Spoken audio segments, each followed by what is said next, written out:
Underground in an undisclosed location, this is Trek Comics presents Battlestar Galactica 1978. Battlestar Galactica is an American science fiction television series created by Glen A. Larson that began the Battlestar Galactica franchise. Starring Lorne Greene, Richard Hatch, and Dirk Benedict, it follows the surviving humans as they flee in Battlestar Galactica and other ships in search of a new home while being pursued by the Cylons. The series ran for the 1978-1979 season before being canceled. In 1980, a writing campaign revived the show as Galactica 1980 with 10 episodes. Books have also been written continuing the stories. Battlestar Galactica was also rebooted in the early 2000s with a reimagined miniseries and weekly TV series.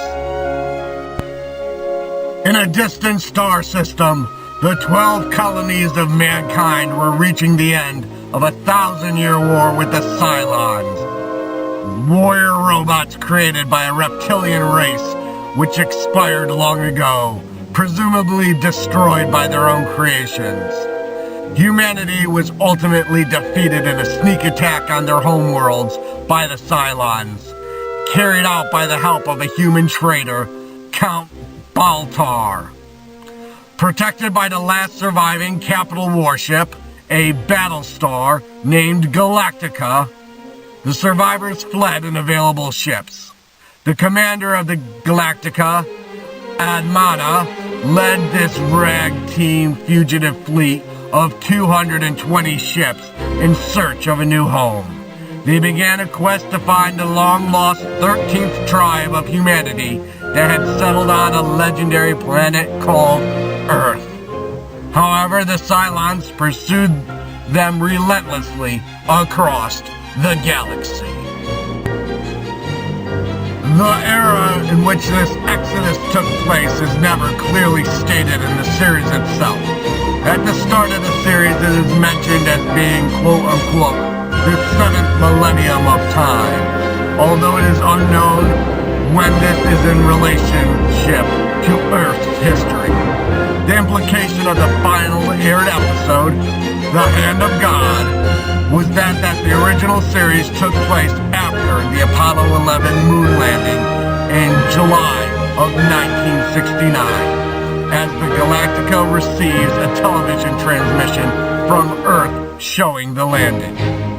The later Galactica 1980 series is expressly set in the year 1980 after a 30-year voyage to Earth. Larson, a member of the Church of Jesus Day of Latter-day Saints, incorporated many themes from Mormon theology into his shows.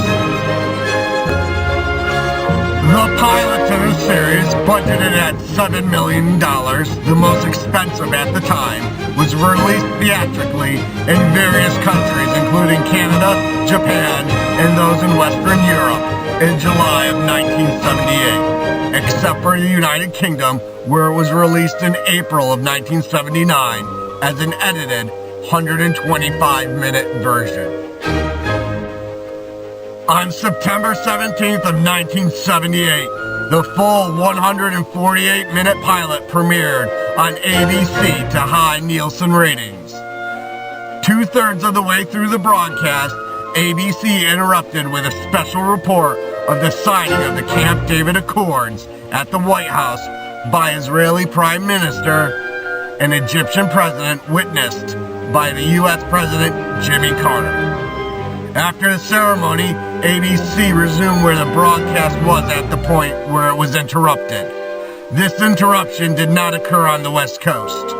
After the pilot aired, the 125-minute theatrical version was given a U.S. cinema release in spring of 1979. The pilot had originally been announced as the first of 3 made-for-TV movies. After After the broadcast of the second episode, Lost Planet of the Gods, Glen Larson announced a format change to a weekly series, catching his writing and production staff off guard, resulting in several substandard crash-of-the-week episodes until quality scripts could resume. Lost Planet of the Gods also introduced a costume change from the original, in that the warrior's dress uniform featured a gold-trimmed cape falling to the upper thigh. Because of the costume change, a portion of the pilot was reshot. This refilmed version was re-released in cinemas in 1979. The original version of the warrior's dress uniform, a plain mid-thigh length cape, is documented in the official Battlestar Galactica scrapbook by James Nealon from 1978. Battlestar Galactica was criticized heavily by the Soviet media. They saw a relationship between the fictional colonial Cylon negotiations and the U.S.-Soviet SALT talks, and accused the series of being inspired by anti-Soviet hystericas. Quote, "The galactic negotiations between the people and the Cylons really resemble the U.S.-Soviet SALT talks, not in their actual form, but in perverted interpretation of the enemy of the treaty from the family of Washington Hawks. Their inspiration in pumping up of the military anti-Soviet hysteria, which in this case is disguised in modern costume of socio-scientific fantasy. Anti-Soviet symbolism dressed in the transparent tunic of science fiction." Famous science fiction writer Isaac Asimov also commented about Battlestar Galactica, saying, quote unquote, "Star Wars was fun and I enjoyed it, but Battlestar Galactica was Star Wars all over again and I couldn't enjoy it without amnesia." Harsh. The Soviets and Isaac Asimov were not the only critics of Battlestar Galactica. However, the biggest critic of Battlestar Galactica must have been that of 20th Century Fox. In 1978, 20th Century Fox sued Universal Studios, the producers of Battlestar Galactica, for plagiarism, copyright infringement, unfair competition, and the Lanham Act claims, claiming it had stolen 34 distinct ideas from Star Wars. Universal promptly countersued, claiming Star Wars had stolen ideas from their 1972 film, Silent Running. Notably the robot drones and the Buck Rogers serials of the 1930s. 20th Century Fox's copyright claims were initially dismissed by the trial courts in 1980, and the United States Court of Appeals for the Ninth Circuit remanded the case for trial in 1983. It was later, quote-unquote, resolved without trial.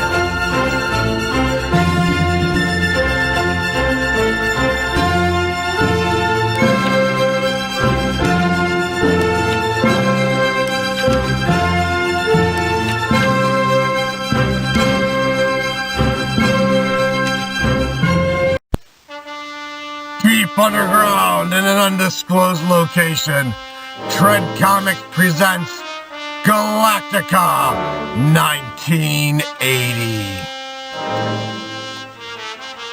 Galactica 1980 is an American science fiction television series and spin-off from the original Battlestar Galactica television series. It was first broadcast on ABC in the United States from January 27th to May 4th of 1980, lasting for 10 episodes. A massive writing campaign began upon the cancellation of the original Battlestar Galactica. Because letter writing campaigns in favor of restoring canceled television programs were uncommon in 1979, it prompted ABC to rethink their decision for canceling the show. After some deliberation, they contacted Glen A. Larson to see about reviving the series. albeit in some modified and less expensive format.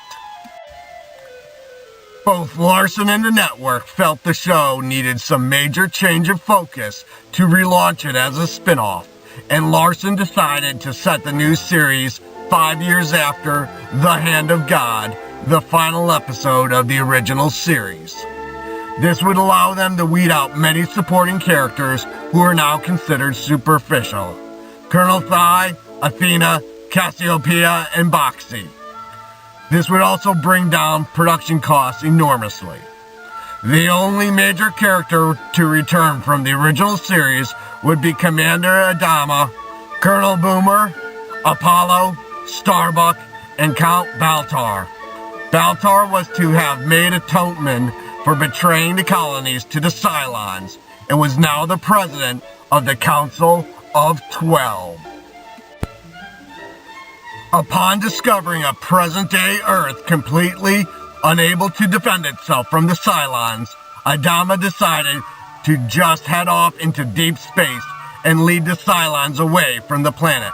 But Baltar suggested using time travel technology to alter Earth's history so its technology would develop more rapidly up to a colony level. The Council votes this suggestion down, so Baltar steals a ship capable of time travel and heads into Earth's past to carry out his plan anyways. After some deliberation, Starbuck and Apollo are sent after him to bring him back or at least undo his changes to history.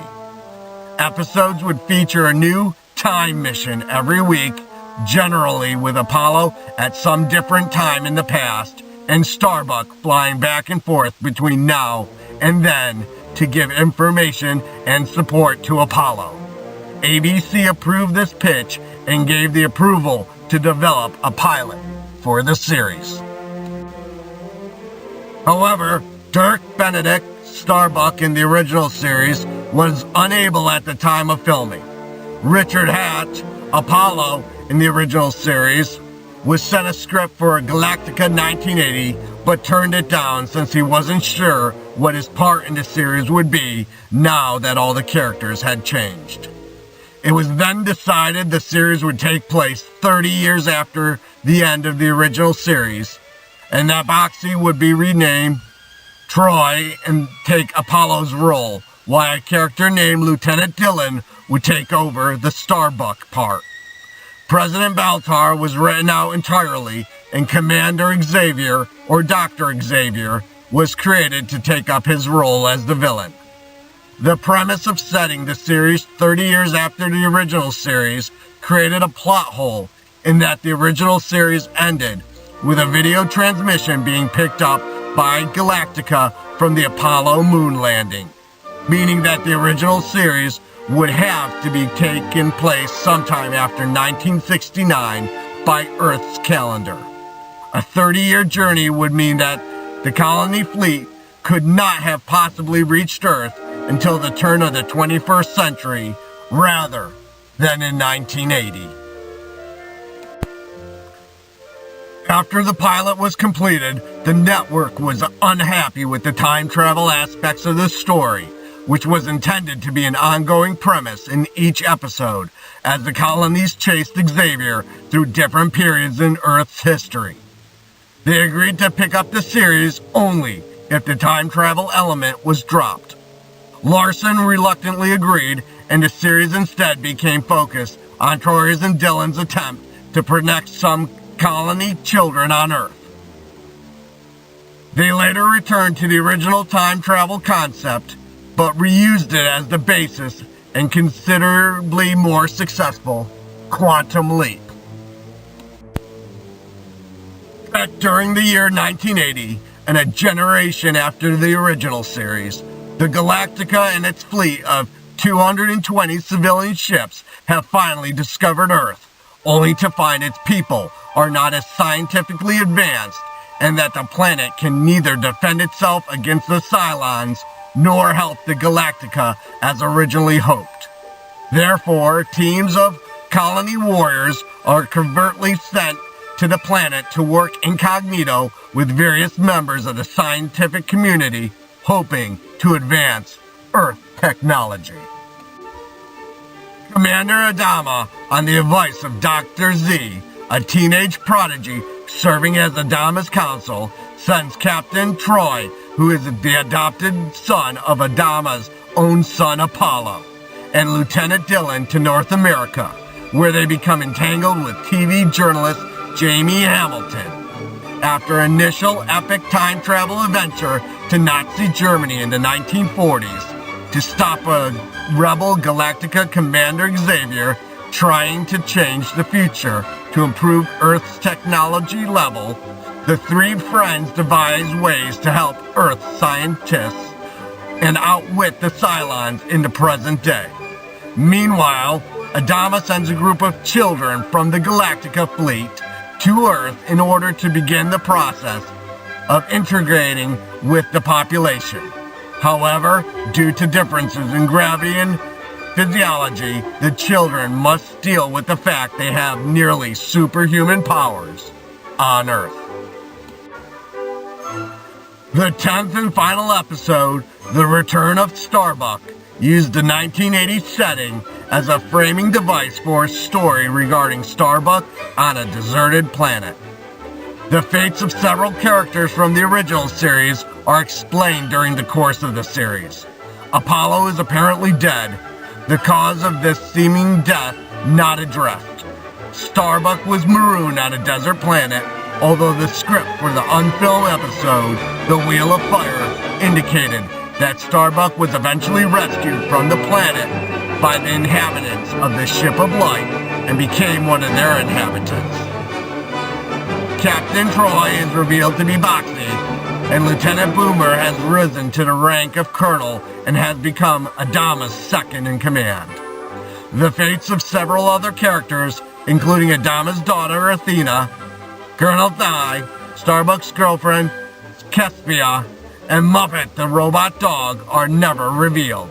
These characters are absent from the entire second series. The program was poorly received during its run and was canceled after only 10 episodes, many of which were multi-part stories. The final episode shown was The Return of Starbuck, which features a guest appearance by Dirk Benedict from the original series. Larson even began to develop a sequel to this episode, but the series was canceled during production of episode 11, The Day They Kidnapped Cleopatra, which remained unfinished.